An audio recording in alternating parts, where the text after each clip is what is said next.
ufulele uNkulunkulu. Sobheke isibazela uvule inhliziyo yakho. Uvule inhliziyo yakho. Imvuselelo zikafuna nazika inteke kamfuzi ufuna kabantu.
Ndiyabulisa kumoya ngcwele umnikazi webandla. Amen. Ndibulise kutata, ndibulise kubefundisi, ndibulise kubavangeli, ndibulise kubashumayeli nakubadala nakwibandla lonke elingumzimba kaKristu Yesu. Amen. Sengisiwe ke ngixolelwe izolo igama nguLelethu ifane nguPhalala ngokuhlala ndise-Eastern Cape kwindawo yaseDuba eManyala. Amen. So cela sithatheni iBhayibheli zethu sityhileni kwincwadi kaLuke chapter 10 verse 38. Siphinde sityhile kwincwadi kaEzra chapter 3 sizoqala pha ku verse 12. Amen.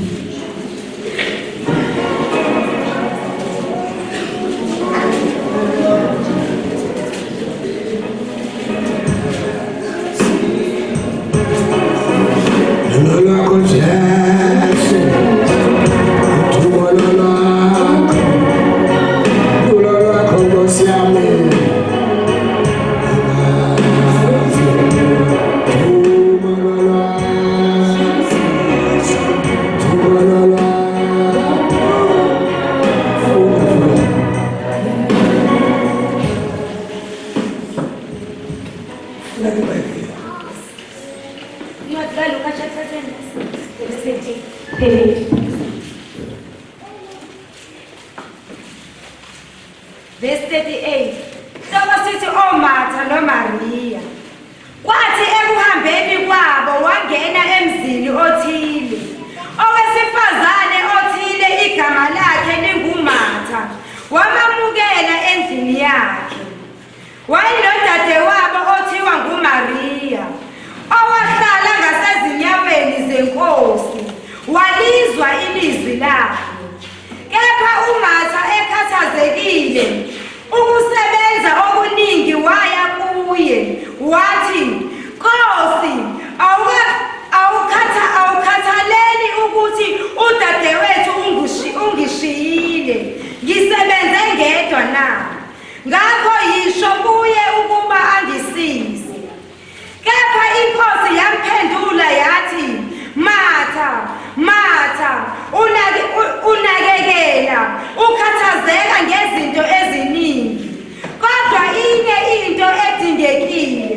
uMaria ukhethile isabelo esihle, angiyikwaphupha sona. Ivesi okuyifunda mntana Zebani. Ofuna iBhayibheli nokuthi ivesi bani. Because le verse lesizulu thina sisazi. Njengoba lijonga iBhayibheli yami yesiXhosa aliyazi ukufunda uvesi bani ngoba. Nawe wena mshumayeli xa uthi ufuna ukwazi ivesi ozifunayo ungamiyeki umuntu afuna uhalala. Ufunda isiXhosa. Luka chapter 10 verse 8. Isihloko uMartha noMaria. Ke kaloku kwathi ekuhambeni kwabo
asikwazi nokufunda kwephile ivesi kuyo, asikwazi lalela kuphela kuyo ivesi. Siyathandaza. Baba ngcwele nayo Nkosi izwi lakho. Sikelele Jehova usebenze wenza umsebenzi wakho. Mila Nkosi phambi kwalo ibandla lakho. Ncede Nkosi umfihlo umthethe izinhliziyo yakho. Ngegama likaJesu Kristu waseNazaretha. Ngokwakho kwakho wena ngokwakho. Ezra, ncwadi kaEzra chapter 3 verse 12.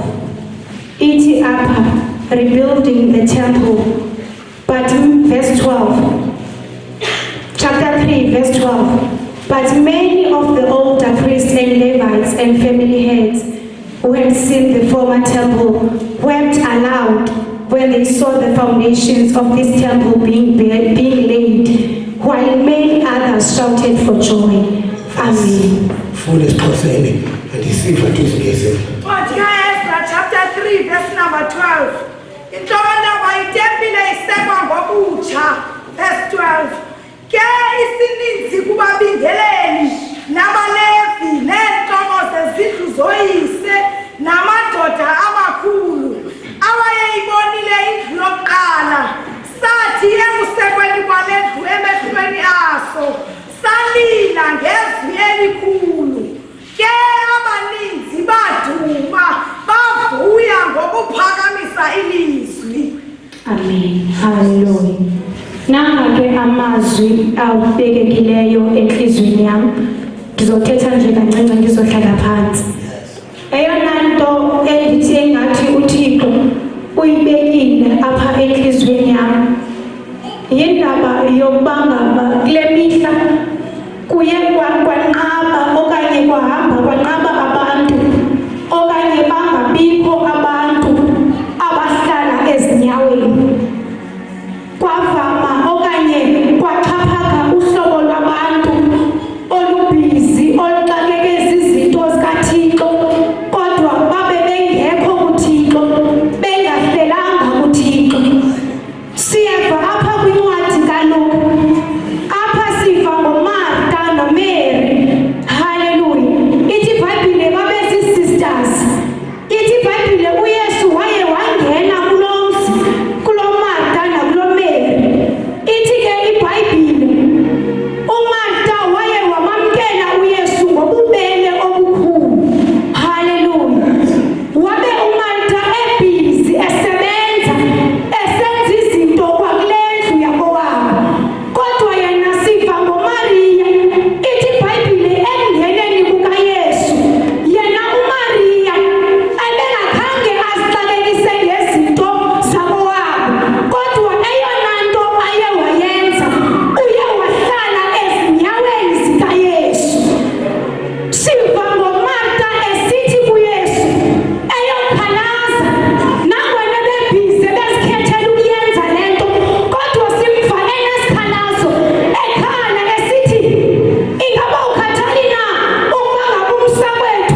When